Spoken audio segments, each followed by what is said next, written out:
Hello, this is Dr. Tom Rogers at Performance Medicine doing the weekly podcast and doctor's dictation. It's June, so it's Men's Health Month. Today and for the whole month, we're going to be talking about men's health and how to take care of yourself, how to prevent illnesses, and how to be a man. Today, I want to talk about testosterone replacement. Of course, when you think about performance medicine, Tom Rogers, you think about hormone evaluations and replacement. I've studied this for many years. The sad part about it is in medical school we're not taught anything about it.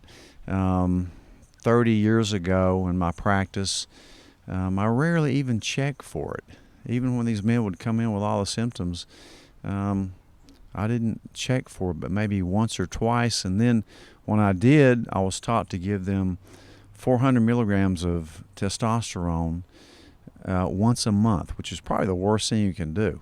And then you had some awareness that came about with Androgel and Testum and some of the testosterone creams, and we started using some of those. But still, there's a lot of misinformation, not a lot of knowledge about how to evaluate for low testosterone and how to safely and effectively treat it.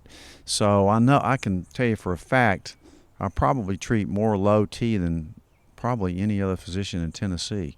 I mean, that's thousands and thousands of men over the years.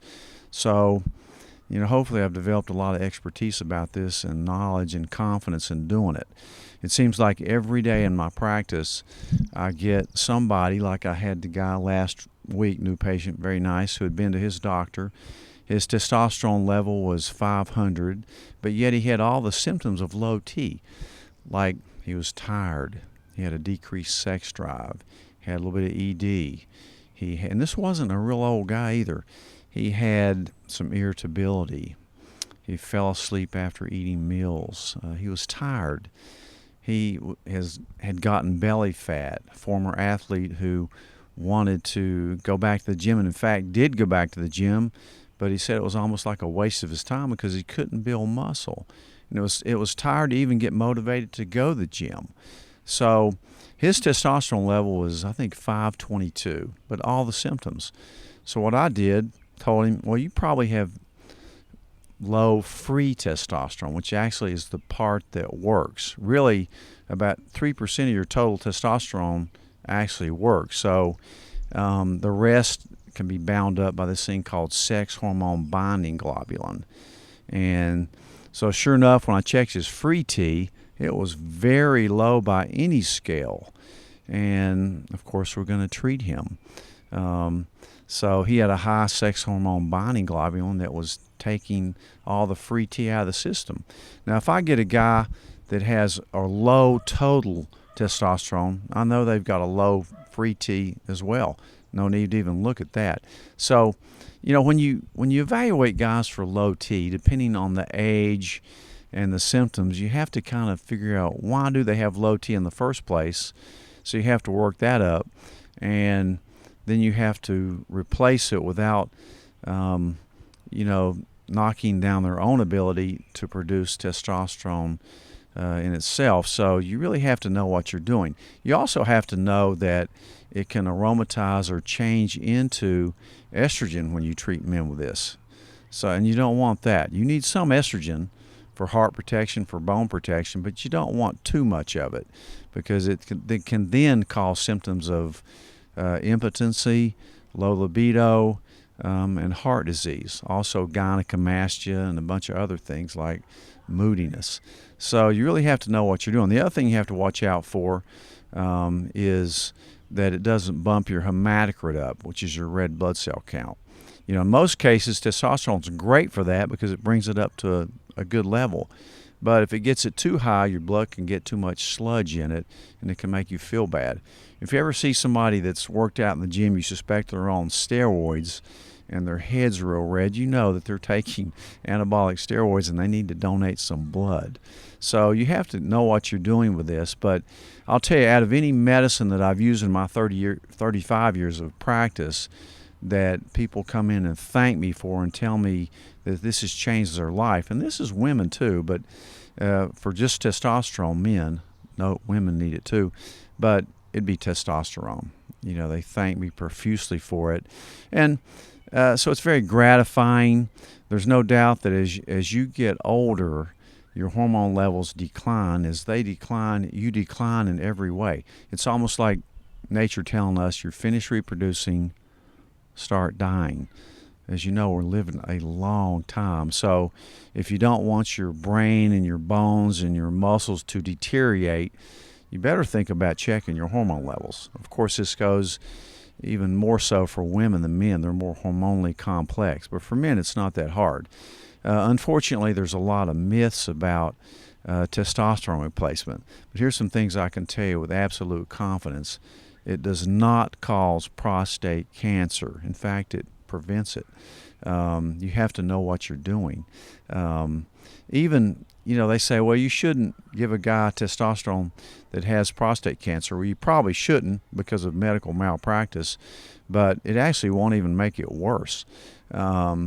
That was confirmed by the American Urologic Society meeting in San Francisco last year. Still, I always check prostates and I check PSAs, and it gives me a good opportunity to detect things that otherwise you wouldn't have detected if that guy hadn't come in for low T. And I said, hey, we need to check your prostate out, as well as I'm going to look at your heart. And I'm not here just to give you T shots and CC you. No, I want to look at your overall health to make sure that you're maximizing every other area of your life as well. So, no, testosterone does not cause prostate cancer, and it doesn't cause an enlarged prostate either. Now, if you're aromatizing to estradiol, it could enlarge your prostate. That's why you have to know what you're doing. Another thing I can tell you unequivocally is it does not cause heart disease.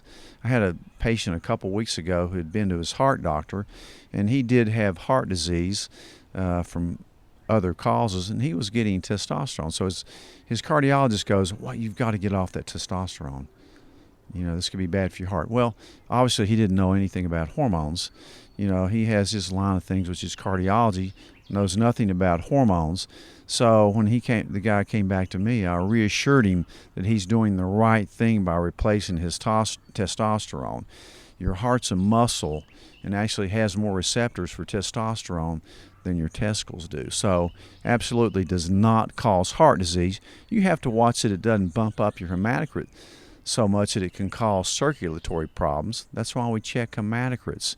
And in that rare 5% of cases of guys that take testosterone that it does it to, you have to get them to donate some blood occasionally. It's an easy thing. So there's a lot of knowledge and things about testosterone that you need to know. One thing you need to know is you can't take an oral testosterone replacement. You just can't do it. It really mess your liver up. So basically you have three ways to do it. One is a cream. I'm not real fans of creams. I just don't think they work too well. They're expensive. You have to watch about getting on your partner or wife or kids. It just doesn't work too well. So I'm not a big fan. Sometimes I use them if people just don't like shots or pellets. But the second way you can do it is a weekly shot. And I say weekly because you need it weekly. In some cases, I even give it twice a week, a lower dose twice a week. And yes, I do allow self-injections. If you can't come in the office, of course I'm going to do this. Any way that's the best way for you, that's the most economical, I'm going to do it for you, as long as I'm monitoring it. But so in any event, you can get a weekly or a twice a week shot that you can administer yourself after I determine what dose is going to be right for you. The third and really my favorite way is to do pellets. This is where I implant these tiny little pellets right in your hip area, in your buttocks, right where I'd give you a shot, with several tiny little pellets that look like Tic Tacs. It takes me about a minute or two to get them in, and they slowly dissolve over about 5 to 6 months. So you get a nice even level. You don't have to worry about the ups and downs of shots. You may have a sore butt for 2 or 3 days, and a little bruising, but for most of my patients that get them, they really love it, and you don't have to worry about it so much. And if you're aromatizing to estradiol, I'll put a little bit of anastrozole in one of the pellets so I can modulate that. I never start out with a pellet because I need to figure out the dose you're going to need and whether you're aromatizing or if it's bumping up your crit based on the shots at first. So we'll do that. There's some supplements you should take too. Every man should be taking 50 milligrams of zinc. Not only will it boost your T level, but it will also prevent some of the aromatization to estradiol. And in some cases, estradiol gets pretty high, usually in people that are obese, but sometimes not. And you need to take an estrogen blocker. So I monitor that pretty closely.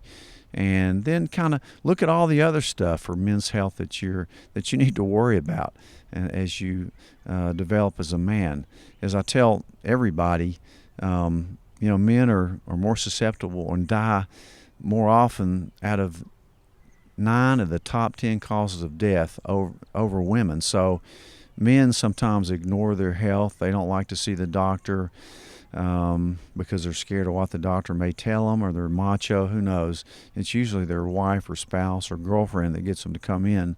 But usually when I sit down with them and talk to them about their health, and low T gives me a great opportunity to do this, I realize they're pretty comfortable with it, and a lot of times it opens up a lot of new avenues to talk to them about their health, how to stay healthy into a long health span, I call it. But anyway, so this is June. It's Men's Health Month. Please get your testosterone level checked, and don't take, if you have symptoms, don't take, hey, you're normal as an answer. You don't want to be normal.